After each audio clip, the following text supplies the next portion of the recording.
Uttar Pradesh PCS mains और RO mains में कार्यालय जो पत्र होते हैं उनमें से एक पत्र होता है कार्यालय आदेश और कार्यालय ज्ञापन। तो इन पत्रों में क्या अंतर होता है मुख्य, उस पर हम लोग चर्चा करने वाले हैं। तो जो कार्यालय आदेश होता है यह एक उच्च अधिकारी के स्तर से जारी होता है।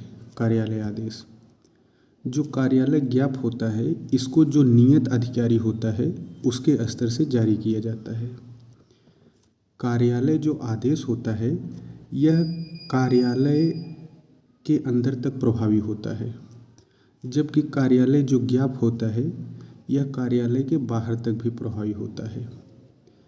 कार्यालय आदेश जैसे उसकी सेवा शर्तों के उल्लंघन के मामले पर हम लोग न्यायालय में जा सकते हैं, लेकिन कार्यालय ज्ञापन में ऐसी सेवा शर्तों के उल्लंघन पर न्यायालय में यह वाद योग्य नहीं होती है।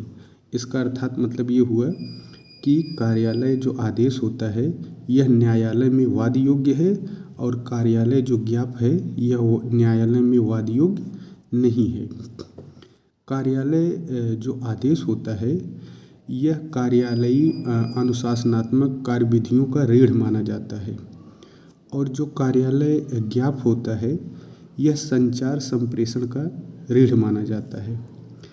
कार्यालय जो आदेश होता है यह अंतर कार्यालयी या कार्यालय के भीतर तक प्रभावी होता है, जबकि कार्यालय जो ज्ञापन होता है यह कार्यालय के बाहर भी प्रभावी होता है। स्पेशली ये बाहर ही ज़्यादा प्रभावी होता है।